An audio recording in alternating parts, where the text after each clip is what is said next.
নমস্কার, নিউজ 18 বাংলায় স্বাগত। আপনার সঙ্গে আমি অনিন্দিতা। গত সোমবার 22শে জুন বিধানসভায় বাজেট পেশ করেছে বিজেপির সরকার এবং এবারের বাজেটে মিড ডে মিল নিয়ে বড় ঘোষণা। কলকাতা পুর এলাকার স্কুলে স্কুলে মিড ডে মিল খাওয়াবে ইসকন। প্রথম বিজেপি সরকারের প্রথম বাজেটে ঘোষণা করেছে মুখ্যমন্ত্রী শুভেন্দু অধিকারীর সরকার।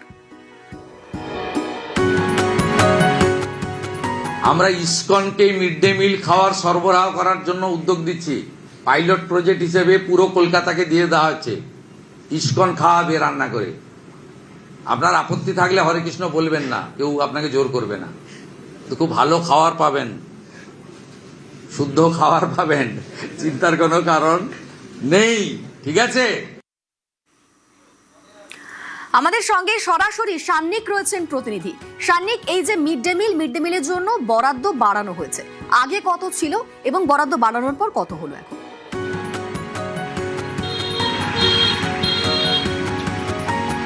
দেখো, এবারে রাজ্য বাজেটে অবশ্যই একটা যুগান্তকারী ঘোষণা, কেননা এর আগে পর্যন্ত যদি পড়ুয়া পিছু খাবারের জন্য কত টাকা বরাদ্দ ছিল তার সঙ্গে এবারে কত করা হলো তার আমরা তফাৎটা দেখি। সেই তফাৎটা হচ্ছে প্রায় 47% পড়ুয়া পিছু খাবারের জন্য বরাদ্দ বাড়ানো হয়েছে। আগে 6 টাকা 78 পয়সা প্রতি পড়ুয়া পিছু মিড ডে মিলের জন্য খরচ করা হতো রাজ্য সরকারের তরফে। এখন সেটা বাড়িয়ে এইবারে বিজেপি সরকারের যে প্রথম বাজেট তাতেই মিড ডে মিল নিয়ে তারা যে ঘোষণা করেছেন তাতে এই বরাদ্দ বাড়িয়ে 10 টাকা প্রতি পড়ুয়া পিছু খরচের কথা বলা হয়েছে। এই পড়ুয়া পিছু খরচ শুধুমাত্র তাদের খাবার, তার উপকরণ, তার খরচ। এর পাশাপাশি এই গোটা মিড ডে মিলের যে পরিকাঠামো, রাজ্য জুড়ে বিভিন্ন স্কুল, অঙ্গনওয়াড়ি কেন্দ্র, সেই জায়গাগুলোয় যে মিড ডে মিল পরিষেবা দেওয়া হয় তার জন্য বাজেটে এই গোটা পরিষেবাটাকে যাতে আরও ঢেলে সাজানো যায়, পরিকাঠামোটা যাতে ভালো থাকে, যাতে শুধুমাত্র ভালো খাবার নয় তার সঙ্গে অবশ্যই খাবারের যে পুরো ব্যবস্থাটা সেটা যাতে স্বচ্ছ থাকে, হাইজিন মেনটেন করা হয়, এই সমস্ত কিছুর দিকে কিন্তু আলাদাভাবে নজর দেওয়ার কথা বলা হচ্ছে এইবারের রাজ্য সরকারের বাজেটে। সান্নিক, এইবারের যে বাজেট সেখানে বলা হয়েছে কলকাতার ক্ষেত্রে কলকাতায় পুরো এলাকায় মিড ডে মিল দেবে ইসকন এই মিড ডে মিল নিয়ে কিরকম পরিকল্পনা করেছে, কিভাবে কলকাতায় মিড ডে মিল দেবে তারা?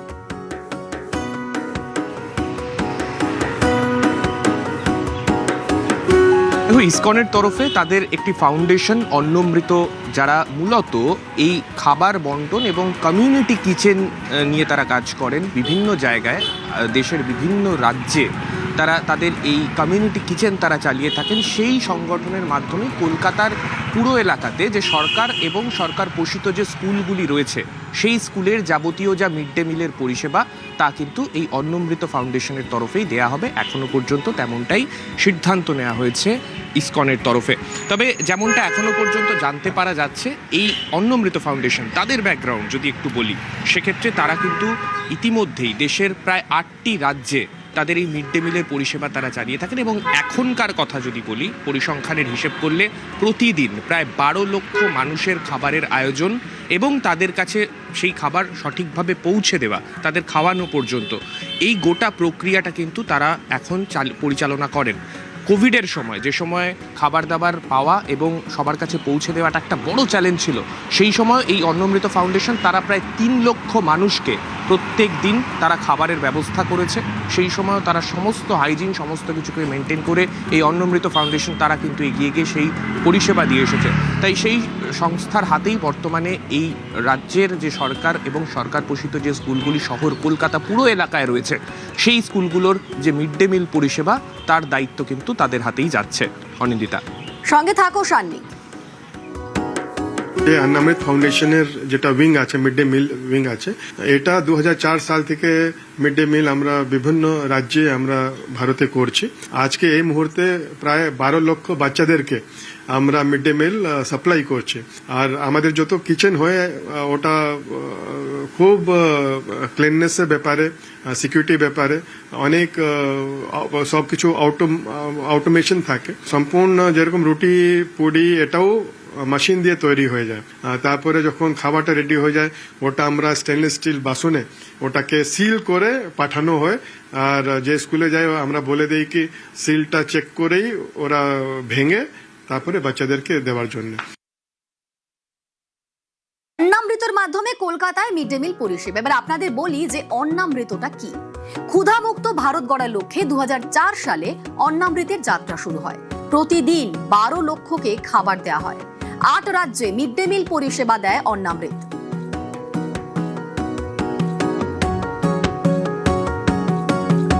অন্নামৃত এর লক্ষ্য হচ্ছে ক্ষুধামুক্ত ভারত।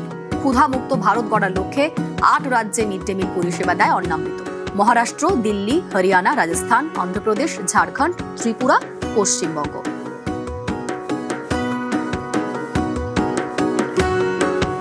কলকাতায় আগেই চালু ইসকনের মিড ডে মিল। কলকাতার 166 স্কুলে মিড ডে মিল পরিষেবা দেয় অন্নামৃত।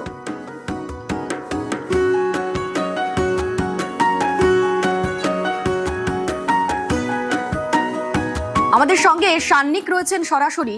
সান্নিক, এই যে অন্নামৃত কলকাতার যে স্কুলগুলো সেখানে মিড ডে মিল পরিষেবা দেবে, এই মিড ডে মিলের পরিষেবাতে কি কি মেনু থাকবে সে বিষয় নিয়ে কিরকম পরিকল্পনা করা হয়েছে?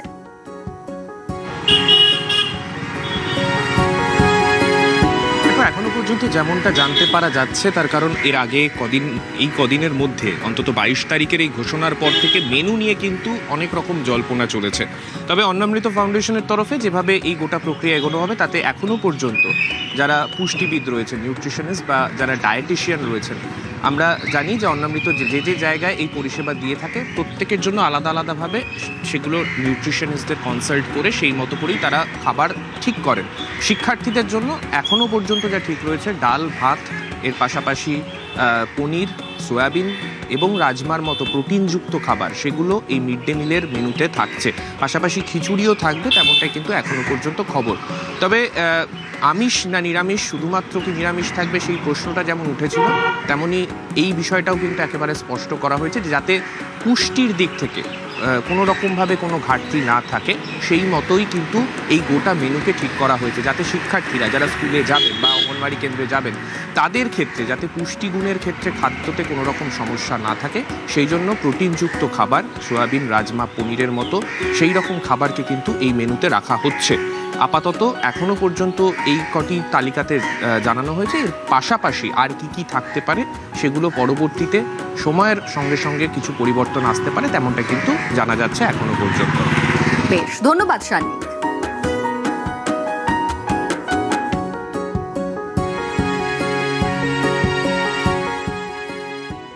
তো এই ডাইটিশিয়ান ওরা নিযুক্ত করে দেবে, তারপরে ওই হিসাবে আমরা মেনু ফলো করব। রোজ মেনুটা চেঞ্জ হবে, আর এটাও নেই কি ও মানডে টিউসডে করে দিলাম ওটাই রিপিট হতে থাকবে। ইভেন খিচুড়ি আমাদের 20 ধরনের ডিফারেন্ট টেস্টের খিচুড়ি রয়েছে। আমরা জানি কি বাচ্চারা ওটা একটু ডিফারেন্ট টেস্ট খুঁজে, তো ওটা আমরা ধ্যান রেখে সব মেনুটা সেট করা হবে। আর ডিমের যেটা প্রোটিন আছে ও থেকে বেশি সয়াবিনের প্রোটিন থাকে, তো অনেক ভেজিটেরিয়ান অল্টারনেটিভ রয়েছে। আমরা এটাও দেখছি কি ভারতেও অনেক বড় বড় যারা অ্যাথলিট রয়েছে, যেরকম বিরাট কোহলি, আমরা জানি কি ক্রিকেটে কত শারীরিক ক্ষমতা লাগে, উনি পিওর ভেজিটেরিয়ান রয়েছে। বাংলাকে সোনার বাংলা কেন বলা হয়? কেন কি এখানে আপনি মার্কেটে চলে যান 50 রকম আপনি শাক পেয়ে যাবেন, এটা আপনি কোথায় আর ভারতে পাবেন না। পাঞ্জাব, গুজরাট, হরিয়ানা এবং রাজস্থানের মতো রাজ্যগুলিতে নিরামিষের চল বেশি। তাতে অনেকেরই প্রশ্ন, এই রাজ্যগুলিতে কি সকলে অপুষ্টির শিকার? পুষ্টিবিদরা কিন্তু তা বলছেন না।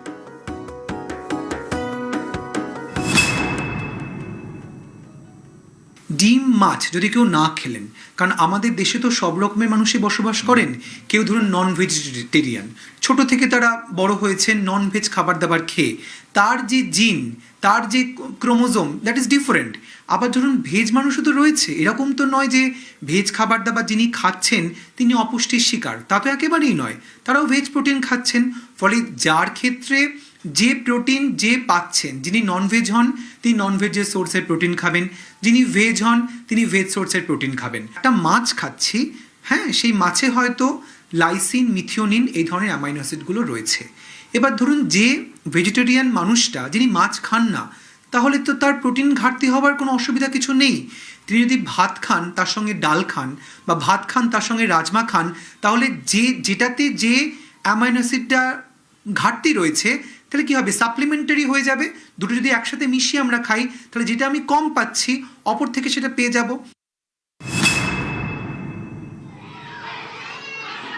এবার যদি জলপাইগুড়ির দিকে দেখি, জলপাইগুড়ি শহরের স্কুলে সপ্তাহে 2 দিন আমিষ খাবার।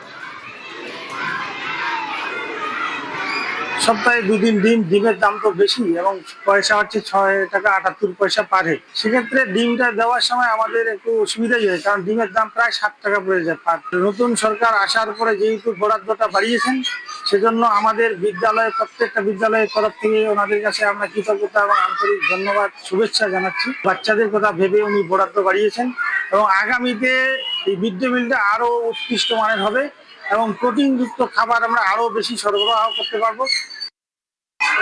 তোমার কোনটা ভালো লাগে, নিরামিষ না আমিষ? নিরামিষ। নিরামিষটা পছন্দ করো? যা নিরামিষ ছিল সেটাই ভালো লাগছে। হ্যাঁ।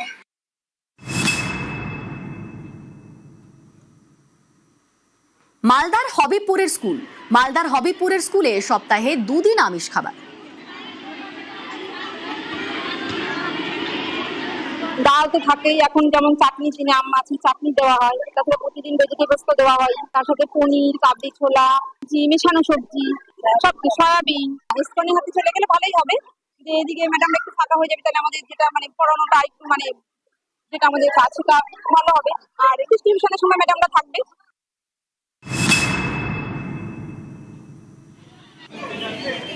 আর হুগলির আরামবাগের স্কুলে 4 দিন আমিষ খাবার দেওয়া হবে।